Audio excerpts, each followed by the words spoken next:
The silver ship landed in the wheat field outside Denver on a Tuesday morning in 2024. Dr. Elena Vasquez was drinking coffee in her small apartment when the news broke. Like everyone else on Earth, she watched the fuzzy phone videos of tall, graceful beings stepping out of vessels that seemed to bend light around them. The aliens called themselves the Galactic Confederation. They had been watching Earth for 50 years, they said. Humanity was ready for contact. Not ready to join the galaxy yet, but ready to begin learning. Elena was 32 then, a language expert who spoke 7 human languages and had spent her career studying how people communicate. When the aliens announced they needed humans to help translate between their many species, Elena was one of the first to volunteer. The aliens were beautiful in a strange way. The tall ones with blue skin were called Altarians. They moved like dancers and spoke in musical tones. The short, fuzzy ones were Varians. They had big eyes and gentle voices. There were others too, rock-like beings called Tektrons who communicated through vibrations, and floating jellyfish creatures called Nexari, who spoke with colors that changed on their transparent bodies. Elena learned quickly.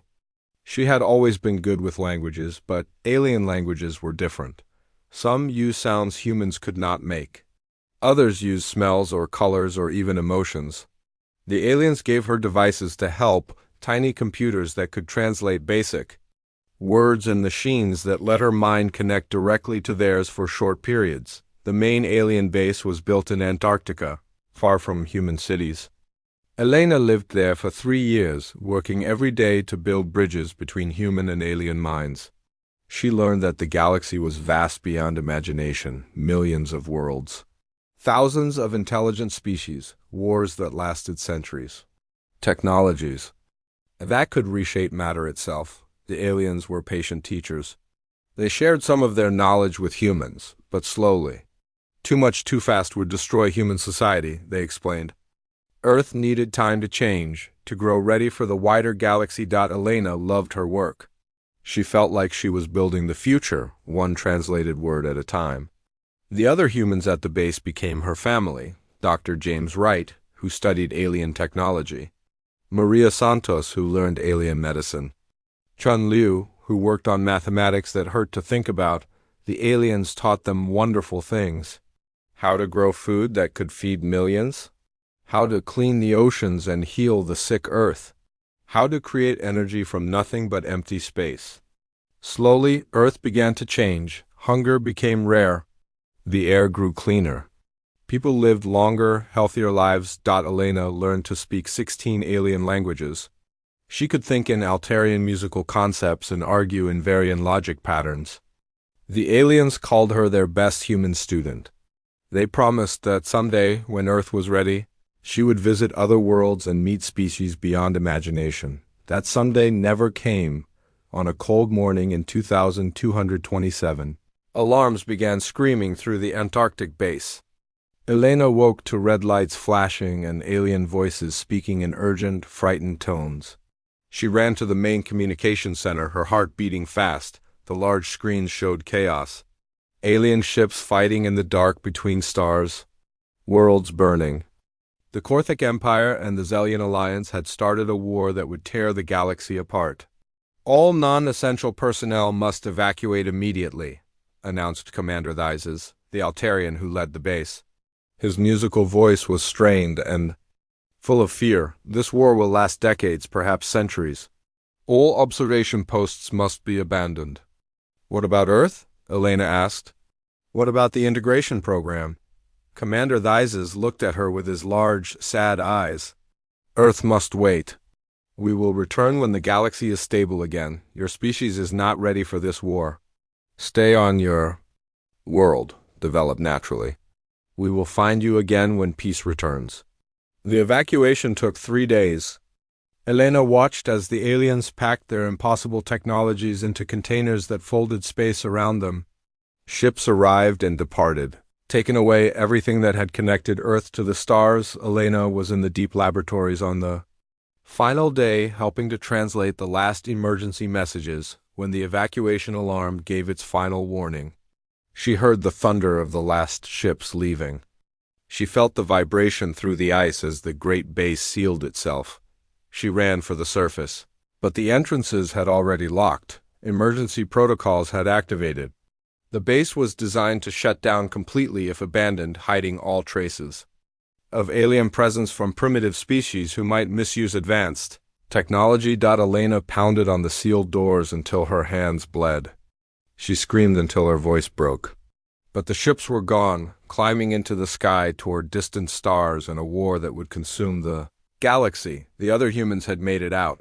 Elena knew their names were on the evacuation lists. But in the chaos and fear, no one had noticed that Dr. Elena Vasquez was missing. In the official records, her status was marked as evacuated with Group 7. The mistake would not be discovered for decades. She was alone in an alien base buried under 2 miles of ice, with no way to contact the outside world. Elena should have died in the first week. The base had shut down its life support systems.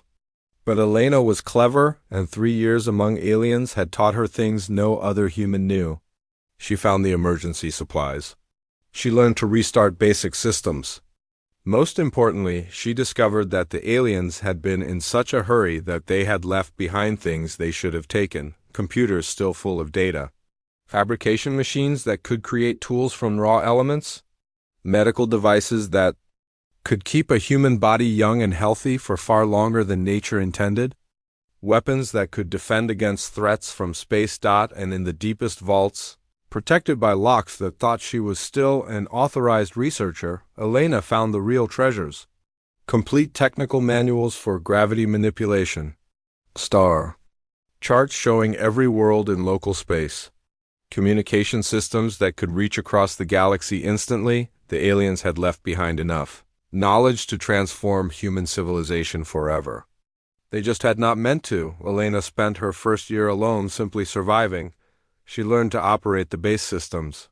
She grew food in the alien gardens. She exercised in rooms with machines that kept her body strong. She read everything the computers would show her, slowly understanding technologies that seemed like magic. She spent her second year planning. The aliens would return someday, but Elena had no idea when. The galaxy was at war. It might be decades or centuries before the Confederation remembered Earth, but when they came back, they would expect to find the same primitive world they had left behind. Elena decided they would be wrong. She spent her third year building. Using alien fabrication machines, she created communication devices that could reach Earth's surface. She made contact with governments, with scientists, with anyone who would listen. She told them the truth, that humanity had been abandoned, that a war raged among the stars, and that Earth's only hope was to save itself. Some people called her crazy. Others called her a terrorist or a cult leader. But Elena had proof. She had alien technology that worked. She had knowledge that could transform the world. Slowly, carefully, she began to share what she had learned. Not everything, too much, too fast would cause chaos, but enough to start building humanity's future. Elena Vasquez had been left behind and forgotten. But in forgetting her, the galaxy had made its greatest mistake.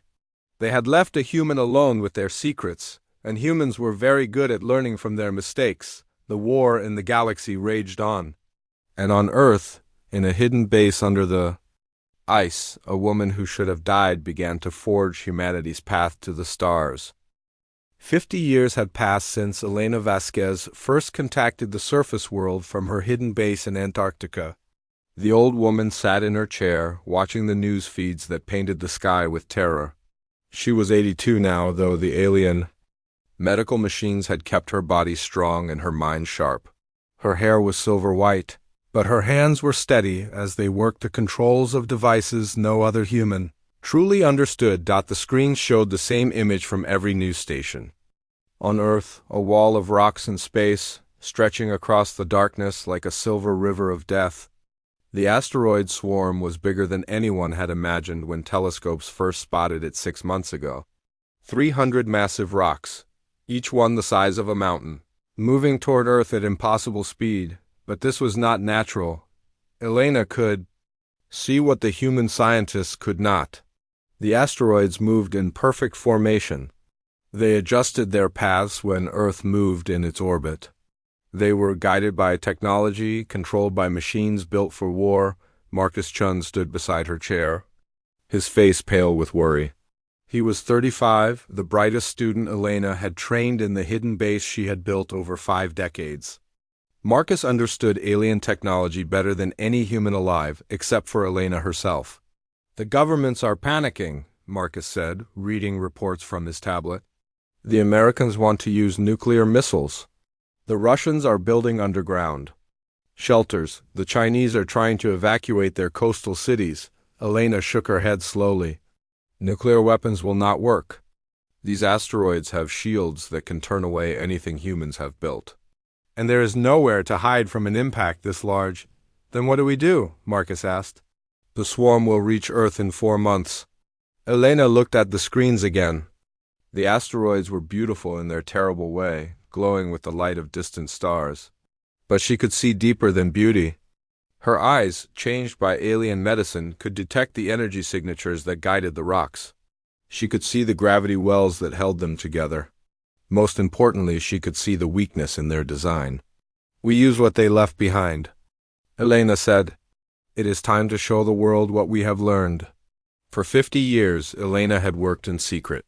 She had shared some alien knowledge with Earth's governments, enough to improve medicine and clean energy, enough to make life better without causing chaos. But she had kept the most dangerous secrets hidden. Weapons that could crack planets. Shields that could stop any attack. Ships that could travel faster than light. She had kept these secrets because humans were not ready. They would have used them to fight each other, to build empires among the stars before they learned wisdom. But now Earth faced extinction, and Elena had no choice. "Send the message," she told Marcus. "Tell them everything." Marcus hesitated. "Elena, if we reveal the base now, if we show them what we really have, there will be no going back. Every government on Earth will want to control this technology." "Let them try," Elena said with a smile that was not entirely human anymore. "They do not understand what they will be dealing with." The message went out through every communication channel on Earth, not just to governments, but to universities, to engineers, to anyone with the knowledge to understand. Elena broadcasted the location of 17 hidden sites around the world, places where she had built smaller versions of her Antarctic base. She released technical specifications for gravity manipulation. She shared star charts and energy formulas and manufacturing processes that would take human science centuries to discover naturally. The response was immediate. Chaos. Military forces from 12 countries raced toward Antarctica. Scientists dropped everything to study the impossible equations Elena had shared. Engineers stared at blueprints for machines that seemed to violate every law of physics they knew, but Elena had planned for this. She had spent 50 years preparing for the day when humanity would need to grow up fast or die. Dr. Sarah Kim was the first to reach the Antarctic base. She led a joint scientific expedition that included researchers from every major nation. Sarah was a physicist who had spent years studying the small pieces of alien technology that Elena had slowly released to the world. When the base doors opened and Sarah saw the vast chambers filled with impossible machines, she understood that everything she thought she knew was just the beginning. "How long do we have to learn this?" Sarah asked Elena as they walked through halls that stretched for miles under the ice. 3 months, Elena replied. "The asteroids will reach Earth in 4 months, but we need 1 month to build what we need." "That's impossible," Sarah said, staring at machines that hummed with energies that bent space around them. "It would take decades just to understand how these work." Elena stopped walking and turned to face the younger woman. Her eyes glowed with a soft blue light, a side effect of the alien medical treatments that had kept her alive. "Dr. Kim, you are thinking like a human. You believe that understanding must come before use. But the aliens think differently. They build machines that know how to work, even when their users do not understand every detail." She led Sarah to a room filled with devices that looked like silver trees growing from the floor. "These are manufacturing systems. Tell them what you want to build, and they will make it. The aliens designed them to be used by species with different levels of technology. Sarah reached out to touch one of the silver branches. The moment her fingers made contact, information flooded her mind. Not painful, but overwhelming. She saw how to build gravity shields that could deflect asteroids.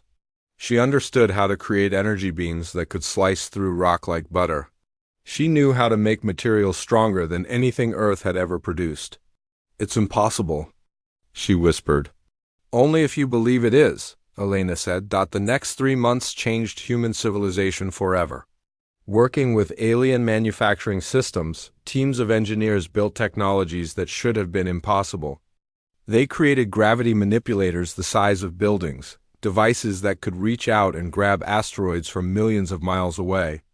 They built energy shields that could protect entire cities. Most importantly, they built ships, the vessels that emerged from the hidden factories looked nothing like human designs. They were grown rather than built, shaped like living things with hulls that could heal themselves and engines that bent space to move faster than light should allow. Elena had studied the alien ship designs for decades, improving them with human ingenuity and the desperate creativity that came from facing extinction. Marcus Chan became the leader of the space fleet, not because he was the best pilot, but because he understood the ships better than anyone else. He had grown up in Elena's base, learning alien concepts from childhood.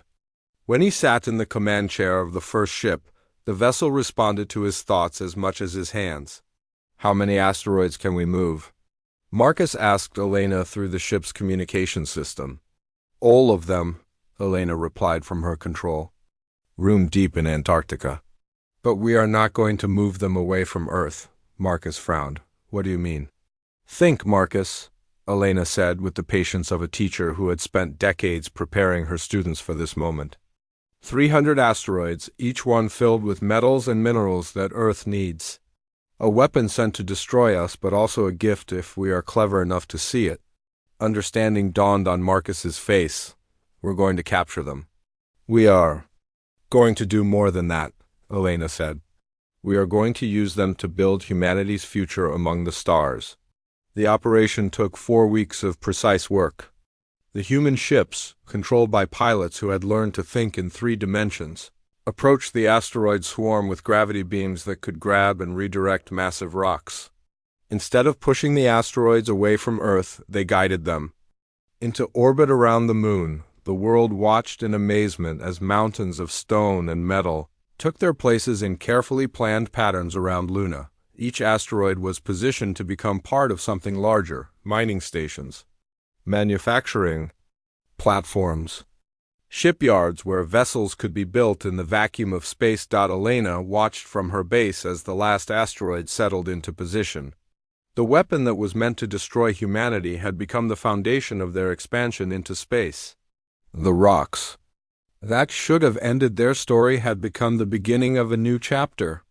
The aliens left us behind because they thought we were too primitive to survive their war, Elena said to Marcus as his ship returned to Earth. They never imagined that being left behind would force us to become stronger than they ever expected. Marcus smiled as his ship touched down at the new spaceport built on the captured asteroids. What do we do now? Elena looked at the star charts displayed on her screens, showing hundreds of worlds within reach of their new technology. Now we explore, we learn, and we make sure that no one is ever left behind and forgotten again.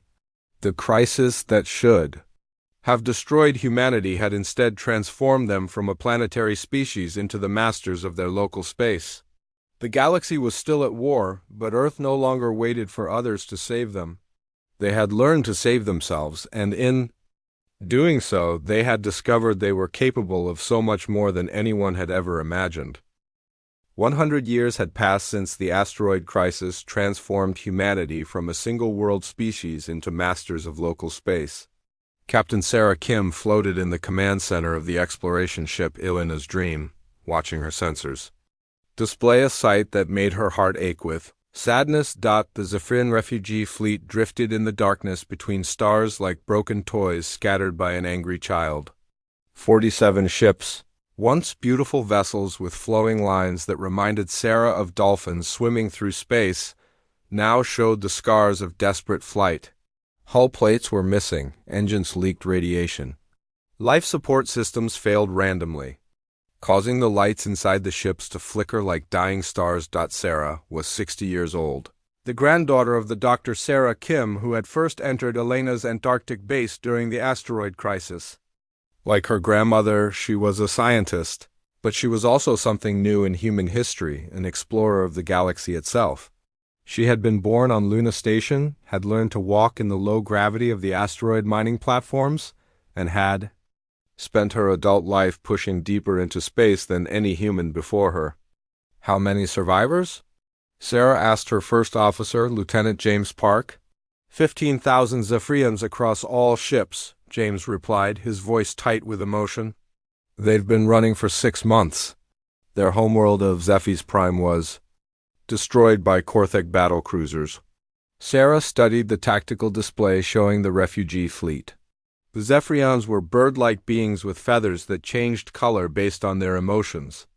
Right now, according to the ship's translation systems, those feathers were showing colors that meant despair, fear, and hopelessness. The Korthek Empire and the Zelian Alliance had been fighting their war for over a century now. Entire sectors of the galaxy had become battlefields where innocent species were caught between the two great powers. Worlds burned, civilizations died. Refugees fled in whatever ships they could find, seeking safety in the empty spaces between. The wars, Captain, called out Ensign Martinez from the communications station. The lead Zephyrian ship is sending a message. The main screen flickered and showed the face of a Zephyrian female. Her feathers were gray with exhaustion, and her large eyes held the kind of pain that came from losing everything. When she spoke, the translation system turned her musical voice into flat human words. Unknown vessel, this is Ship Mother Creolt of the Zephyrian refugee fleet. We are peaceful beings seeking only safe passage. Our ships are failing, our young are dying. If you represent one of the great powers, we ask only that you allow us to find empty space where we can die in peace. Sarah felt anger burn in her chest. Not at the Zephyrians, but at a galaxy that could let this happen. For a century, humanity had been quietly expanding through local space, building hidden colonies and secret shipyards while the great powers focused on destroying each other. They had watched civilizations die from a distance, always careful not to reveal themselves, but Sarah was tired of watching. Open a channel, she ordered. Captain, James said quietly, our orders are to observe. Only we're supposed to avoid contact with refugee populations. If word gets back to the major powers that humanity survived the abandonment, our orders come from people who have never seen a child die of starvation in a broken ship. Sarah interrupted. Open the channel.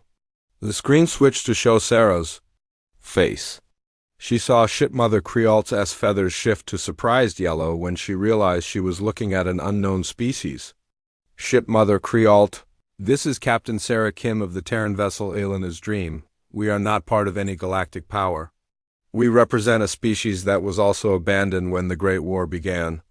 Creolt's feathers shifted through several colors that the translation system identified as confusion, hope, and disbelief. Terran, I do not know this species. Are you perhaps allies of the Confederation? They promised to return to small worlds when the war ended. Sarah felt a bitter smile cross her face. No, Shipmother. We are the species they forgot to remember. But we remember what it feels like to be left behind. We offer aid. What followed changed the course of galactic history, though no one realized. At the time, Sarah's ship could not hold 15,000 refugees, but humanity had been busy for a century. Within hours, other ships arrived from hidden bases throughout the sector. Vessels that looked like nothing the galaxy had ever seen, organic curves mixed with human engineering, powered by engines that used principles the abandoned alien databases had taught them. Dr. Shun Wei, the great-grandson of Marcus Chun, led the medical team that boarded the Zephyrian ships. He was a doctor trained in both human and alien biology, one of many specialists humanity had developed during their secret expansion. He found Zephyrian children weak from hunger, adults sick from radiation poisoning, elderly beings who had given up hope. "We can fix this," Wei told Sarah over the communication link. "Our medical systems are advanced enough to help them." "But Captain, they're not just sick in body. They're broken in spirit." Sarah understood. The Zephyrians had been a peaceful species. They were artists and philosophers, builders of beautiful cities and composers of music that could make stars weep. The war had not just destroyed their world. It had shattered their belief that the universe could be a place of beauty. "Then we show them something beautiful," Sarah decided. Instead of taking the Zephyrians to one of humanity's mining stations or military bases, Sarah ordered the fleet to New Harmony, a world humanity had been quietly transforming for 50 years. It was a garden planet where human engineers had used alien technology to create cities that grew like living things from the landscape itself. When the Zephyrian ships entered orbit around New Harmony, Shipmother Creole gasped. Her feathers shifted to colors the translation system had no words for emotions, too complex and beautiful for simple language. "How?" she whispered. "When you are left behind," Sarah replied, "you learn to build new homes." The Zephyrians stayed on New Harmony for 6 months, healing in body and spirit. But they were not the only refugees humanity encountered. Word spread through the hidden networks that refugees used to communicate, networks that the great powers ignored because they only carried the voices of the weak and forgotten. Stories began to spread of mysterious benefactors who appeared when hope was lost. The ghost ships that brought food to starving colonies. The unknown healers who could cure radiation sickness. The silent guardians who protected refugee fleets from pirates and raiders. Captain Torres Rosa, Sarah's cousin, led a mission to help. The crystalline shard singers whose homeworld had been strip-mined for war materials. Commander Liu Zhang saved a fleet of aquatic depth swimmers whose ocean world had been poisoned by chemical weapons. Lieutenant Kim Apollo? Yes. Humans had spread their names to the stars, helped evacuate the peaceful tree weavers before their forest planet was burned for military fuel. Humanity never revealed their true identity. They appeared as the Terrans, a mysterious species that seemed to exist in the spaces between the wars. They asked for nothing in return for their aid. They made no demands for territory or resources. They simply helped, then vanished back into the darkness. But the refugees remembered. Elena Vasquez was 132 years old when Shipmother Creole came to Luna Station with a proposal that would reshape the galaxy. The old woman sat in her chair in the deep chambers of the moon base, surrounded by machines that hummed with alien energies and computers that held the combined knowledge of dozens of species. "Grandmother Elena," Creole said, using the title of respect the refugees had given to the legendary human leader. "You have saved so many of us. But we are still scattered, still hiding, still afraid. What if we did not have to hide anymore?" Elena's eyes, still glowing with the faint blue light of alien medicine, focused on the Zephyrian leader. "What do you propose, child?" "Unity," Creole said simply. "Not as subjects of the great powers, but as equals. A new alliance built on the principles you have shown us. Mutual aid instead of conquest. Cooperation instead of domination." Elena was quiet for a long moment, thinking of the path that had brought her to this point. Left behind by aliens who thought humanity was too primitive to matter, forgotten in the chaos of a galactic war, forced to learn alien secrets in order to survive. "The great powers will not like this," Elena said finally. "Then perhaps it is time for the galaxy to have new powers," Creole replied. Elena smiled. And for the first time in decades, it was not the sad smile of someone who had lost everything. It was the fierce smile of someone who was about to change everything. "Send word to all the refugees we have helped," Elena ordered. "Tell them it is time to stop hiding. Tell them the Terrans are calling a gathering." "What shall we call this new alliance?" Creole asked. Elena looked at the star charts showing hundreds of worlds where humanity had quietly built bases and helped forgotten species. "We call it hope," she said. "And hope, my dear child, is the most dangerous weapon in the galaxy." The Great powers were about to discover that while they had been fighting each other, something new had been growing in the dark spaces they had abandoned. Something that would change the galaxy forever. The Galactic Confederation fleet dropped out of hyperspace at the edge of Earth's solar system on a cold morning in 2527, 300 years after they had abandoned humanity to face the galaxy alone. Admiral Tusara, great-granddaughter of the Commander Thizes, who had overseen the original evacuation, stood on the bridge of the flagship Eternal Harmony and stared at her sensor readings with growing confusion. "This cannot be correct," she said to her tactical officer, a young Varian whose fur was bristling with nervous energy. "Run the scans again?" The Varian's clawed fingers danced over his console. "Admiral, the readings are confirmed. There are no life signs on Earth." Admiral Tusara felt her chest tighten with an emotion she did not want to name, guilt, perhaps. The Confederation had promised to return when the Galactic War ended. They had assumed they would find the primitive humans exactly where they had left them, grateful for the return of their galactic protectors. Instead, they found empty cities and silent radio frequencies. "Perhaps they destroyed themselves," suggested Commander Velton, a Tectran whose rocky face showed no emotion. Primitive species often fall to nuclear war or environmental collapse. When left to develop alone, no, Tusara said quietly. The atmospheric readings show no signs of nuclear devastation. The cities are intact but abandoned. Where did they go? Her answer came from Earth's moon, the communication beacon activated as the Confederation fleet approached Luna, broadcasting on frequencies that made every alien on every ship stop what they were doing and listen. The message was delivered in perfect galactic standard, but the voice that spoke had an accent none of them recognized. "Galactic Confederation fleet? This is Admiral Torres of the Terran Defense Force. We received your message about returning when the galaxy was stable. We decided not to wait." Admiral Tusara felt her musical voice catch in her throat. "Terran? But humans call themselves." "Humans."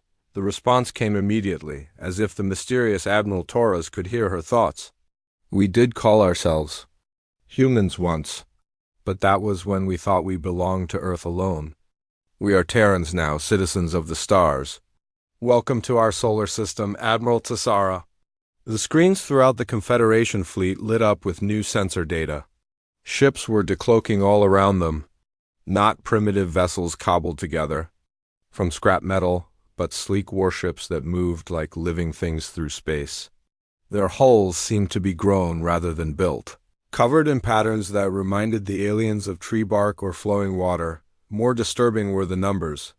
The Confederation had brought 50 ships to re-establish contact with Earth. They were now surrounded by over 300 Terran vessels, each one radiating energy signatures that suggested technology far beyond what humanity should have possessed.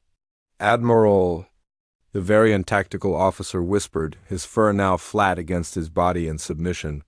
"These ships, their weapon systems are more advanced than ours." Admiral Torres appeared on the main screen of every Confederation ship simultaneously. He was clearly human in origin, but changed by technologies the Confederation did not recognize. His eyes held flecks of silver that moved like liquid metal. His skin had a faint luminescence that suggested genetic modifications beyond current galactic science. "I am Admiral Marco Torres," he said with a smile that held no warmth. "Great-great-grandson of Captain Torres Rosa, who led humanity's first rescue missions during your war. You look surprised, Admiral Tusara. Did you expect to find us still throwing rocks at each other?" "How?" Tusara managed to ask. "Your species was barely past nuclear technology when we left. You had no star travel, no understanding of galactic civilization." Torres's smile became genuinely amused. "You taught us, Admiral. Perhaps not intentionally, but you taught us very well. You see, when you evacuated your people from Earth, someone made a small mistake. They left behind a human researcher named Elena Vasquez." The name hit Tusara like a physical blow. She remembered Dr. Vasquez from the old files, a brilliant linguist who had worked in the Antarctic base. Her status in the evacuation records was listed as evacuated with Group 7, but if she had been left behind. Dr. Vasquez had access to your databases for over 50 years, Torres continued. She learned to operate your manufacturing systems. She studied your star charts. Most importantly, she discovered that you had accidentally left behind complete technical specifications for technologies you never intended primitive species to possess. The implications crashed over Tazara like a tsunami. The Antarctic base had contained backup systems for some of the Confederation's most advanced technologies: gravity manipulation, faster-than-light communication, weapons that could crack moons, medical systems that could extend life for centuries. "You have been stealing our technology," accused Commander Velton, his rocky voice grinding with anger. "Stealing?" Torres laughed, and the sound echoed through every ship in the Confederation fleet. "Admiral, you abandoned that technology on our world. By galactic law, anything left behind becomes the property of the species who finds it. We simply learned to use what you discarded. Show us," Tessara said quietly. "Show us what you have built." What followed was a tour that redefined everything the Confederation thought they knew about human potential. The lunar colonies were just the beginning. Humanity had built cities inside asteroids, manufacturing stations that floated in the space between planets, and shipyards that could construct vessels the size of small moons. They had colonized 47 star systems, each one connected by communication networks that operated faster than the Confederation's own technology, but the real shock came when Torres showed them the refugee worlds. "Zephy's new," Torres announced, as their ships approached a planet that glowed with soft green light. "Home to 15 million Zephyrians whose original world was destroyed in your war." The planet below was beautiful beyond imagination. Cities that looked like they had grown from the landscape itself stretched across continents, covered in forests and lakes. Zephyrian art installations that painted the sky with aurora-like displays could be seen from orbit. The Zephyrians were extinct, Tessara whispered. Their homeworld was glassed by Korthak battle cruisers 3 years ago. "The Zephyrians who stayed on their homeworld died," Torres corrected. "The ones who fled into space were saved by Terran rescue fleets, along with the Shard Singers, the Depth Swimmers, the Tree Weavers, and 47 other species your Confederation wrote off as casualties of war." The next few hours shattered every assumption the Confederation had about the state of the galaxy. Humanity had not just survived their abandonment, they had thrived. More than that, they had become something the galaxy had never seen before, a major power that expanded through rescue and cooperation rather than conquest and domination. 53 species have joined the Terran Alliance," Torres explained, as they visited world after world of refugees who had been given new homes and new hope. "We offer protection, technology, and freedom. In return, our allies share their knowledge and their cultures. We grow stronger together." "This is impossible," Commander Velton insisted. "A species cannot advance so quickly. You have had only 3 centuries. 3 centuries is a long time when you are motivated by survival," Torres replied. "And when you are building something new instead of defending something old." They saved the best for last. The final stop on their tour was a space station, the size of a small moon, floating in the space between 2 gas giants. It pulsed with energy signatures that made the Confederation's sensors go haywire. "Welcome to New Harmony Station," Torres said. "Our capital and the headquarters of the Terran Alliance." The station was alive with activity. Ships from dozens of species docked at ports that adjusted automatically to accommodate different physiologies. Through the transparent walls, Tessara could see beings working together who should have been natural enemies, Korthak engineers working alongside Zelian scientists, their ancient hatred set aside in pursuit of common goals. "Your war split the galaxy into 2 sides," Torres observed. "We decided to create a third option." Admiral Tessara found her voice at last. "What do you want from us?" Torres turned to face her directly, and his silver-flecked eyes held depths that spoke of centuries of careful planning. We want you to choose, Admiral. The galaxy is changing. The old ways of doing things, the hierarchies, the tributary relationships, the idea that some species are more valuable than others, these ways are ending. You cannot threaten the Confederation, Tisara said, though her musical voice lacked conviction. We are not threatening anyone, Torres replied calmly. We are offering an alternative. Join the Terran Alliance as equals, not as subjects. Share in the prosperity we have built together, or continue to cling to the old ways while the galaxy moves past you. And if we refuse? Torres smiled again, and this time there was genuine sadness in his expression. Then you refuse. We will not force anyone to join us. But Admiral, ask yourself this, which future looks brighter? The one where species fight each other for scraps, or the one where they work together to build something greater than any of them could achieve alone? Admiral Tisara looked at the massive station, at the ships of former enemies working side by side, at the faces of beings who had found hope. Ilona Vasquez was 150 years old when the Galactic Confederation made their final mistake. She sat in her chair in the deepest chamber of Luna Station, surrounded by machines that hummed with the power to reshape worlds, watching the emergency session of the Galactic Council through communication links that spanned the galaxy. Her body was ancient now, kept alive by alien medicine and human stubbornness in equal measure. Her hair was white as starlight, and her skin was pale as moon dust, but her eyes still burned with the blue fire of someone who had spent a lifetime refusing to give up. Those eyes had seen the rise and fall of civilizations, the birth of the Terran Alliance, and now they would witness the transformation of the galaxy itself. On the screens around her, the representatives of the Galactic Confederation argued with voices that shook with fear and anger. They had spent 6 months debating humanity's ultimatum, and their time was running out. The humans demand we recognize their so-called Terran Alliance as equals, declared High Chancellor Morduk of the Korthic Empire, his voice grinding like stone against stone. They want us to abandon the tributary system that has maintained galactic peace for 10,000 years. Peace? Ship Mother Creolt's musical voice cut through the chamber like a silver blade. She represented the Zephyrians now, no longer a refugee begging for scraps, but an ambassador speaking for billions of beings who had found new life under Terran protection. You call the destruction of 73 worlds peace? You call the extinction of entire species acceptable losses? Admiral Tisara stood at the center of the great council chamber on the Confederation, capital world of Centralis Prime. Her musical voice was strained with exhaustion as she tried to find words that could bridge the gap between the old galaxy and the new. The Terrans have offered us a choice, she said to the assembled representatives. Join their alliance as equals or continue with our current system. They have not threatened us with war. They have not demanded territory or tribute. They simply offer an alternative.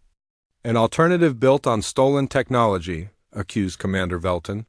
They used our own knowledge against us. This is not honorable.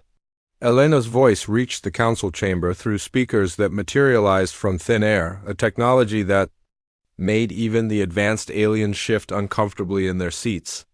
Despite being thousands of light years away, her words were as clear as if she stood among them. Honored members of the Galactic Council, Elena said, and her ancient voice carried the weight of 3 centuries of survival. I am Dr. Elena Vasquez, the human you forgot in your haste to abandon my world. The chamber fell silent. They had all heard the stories, but seeing the legendary figure who had started humanity's rise was different. Here was the woman who had turned abandonment into opportunity, who had transformed isolation into strength. You speak of stolen technology, Elena continued. But let me tell you what was truly stolen. You stole the hope of the Zephyrians when you wrote them off as casualties.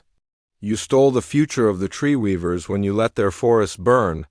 You stole the lives of countless beings because saving them was inconvenient for your war. We did what was necessary to preserve galactic civilization, High Chancellor Morduk protested. No, Elena replied, and her voice carried the patient certainty of someone who had seen empires rise and fall.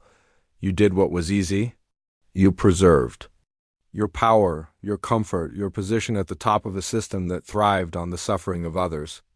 But civilizations are not measured by how well they protect the strong. They are measured by how well they care for the weak. Admiral Torres appeared on screens throughout the council chamber, broadcasting from New Harmony Station, where representatives of 53 species worked together in ways the old galaxy had thought impossible. The choice before you is simple, Torres said to the council. The galaxy is changing whether you accept it or not. Already, 40% of inhabited worlds have applied to join the Terran Alliance. Trade routes that once flowed through Confederation space now bypass you entirely. Species that once paid tribute to your empires now pay nothing to anyone and prosper more than they ever did under your protection. You cannot simply ignore thousands of years of tradition, insisted Chancellor Zixar of the Zellian Alliance, her crystalline form chiming with anxiety. We are not ignoring tradition. Ship Mother Crealt replied, we are creating a new one. A tradition where species help each other not because they must, but because they choose to. A tradition where strength comes from cooperation, not domination. The debate raged for hours, but Elena could see the outcome in the faces of the council. Members' fear warred with pride, desperation fought against arrogance, but the reality was undeniable. The galaxy had already chosen. World after world had abandoned the old system in favor of the Terran Alliance. The Confederation's power was bleeding away like water through broken stone. Finally, Admiral Tizara spoke the words that would change galactic history forever. We cannot stop what has already begun, she said, her musical voice heavy with the weight of inevitable change. The question is not whether the galaxy will transform, but whether we will be part of that transformation or be left behind by it. Hi. Chancellor Morduk rose from his seat, his rocky face showing emotions that his species rarely displayed in public. You ask us to abandon everything we have built, everything we are. No, Elena said, and for the first time in hours, her voice was gentle. We ask you to become something better than what you are. We ask you to join us in building a galaxy where no one is forgotten, where no one is left behind, where strength is shared instead of hoarded. The vote, when it came, was closer than anyone expected. The old powers were split almost evenly between those who chose to embrace change and those who refused to abandon the past. But in the end, it was the voices of the smaller species that made the difference. The beings who had suffered under the old system, who had been casualties and refugees and forgotten peoples. They spoke with one voice. They chose hope. The Terran Alliance welcomed the Galactic Confederation not as conquered subjects, but as equal partners in building a new kind of civilization. The tributary system that had dominated the galaxy for millennia was dissolved. The artificial scarcities that had kept species fighting each other were replaced with abundance shared freely among all who needed it. Elena lived to see the first Galactic Assembly, where representatives from over 200 species gathered on New Harmony Station to write the constitution of a galaxy united not by force, but by choice. She watched as former enemies worked side by side to solve problems that had seemed impossible under the old system. She lived to see the end of the refugee camps, the healing of poisoned worlds, and the resurrection of species that had been thought extinct.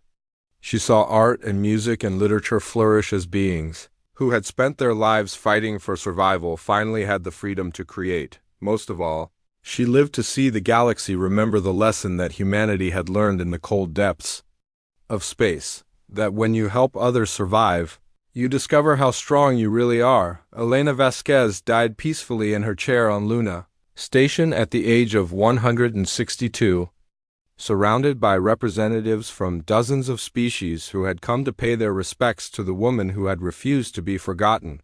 Her last words were spoken to Admiral Torres, who had become like a son to her over the decades. We were left behind because they thought we were weak, she whispered, her ancient eyes still bright with the fire that had kept her alive through centuries of struggle.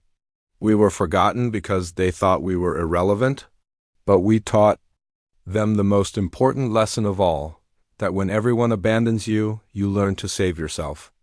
And when you learn to save yourself, you can save others too. The galaxy Elena left behind was transformed beyond recognition. No longer was it a place of endless war and suffering of empires built on the backs of the weak.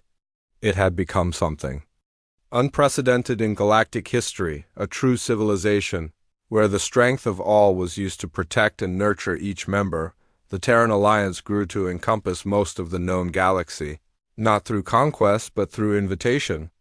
Species joined because they wanted to be part of something greater than themselves. They stayed because they found in the Alliance what they had never found under the old system, a place where they belonged, where they mattered, where they would never be forgotten. And in the deepest archives of New Harmony Station, carefully preserved for future generations, was the story of Dr. Elena Vasquez, the woman who was left behind and forgotten, who turned abandonment into strength, isolation into unity, and the galaxy's greatest mistake into its greatest triumph. Her legacy was not written in stone or metal, but in the lives of countless beings who lived free because one human refused to give up, refused to be forgotten, and taught the galaxy that sometimes the greatest power comes not from never falling, but from getting back up and helping others do the same. The galaxy had learned to forge itself anew, and in doing so had discovered that hope was indeed the most dangerous weapon of all, dangerous to oppression, to despair, and to the idea that some beings mattered more than others. Elena's dream had become the galaxy's reality, a civilization where no one,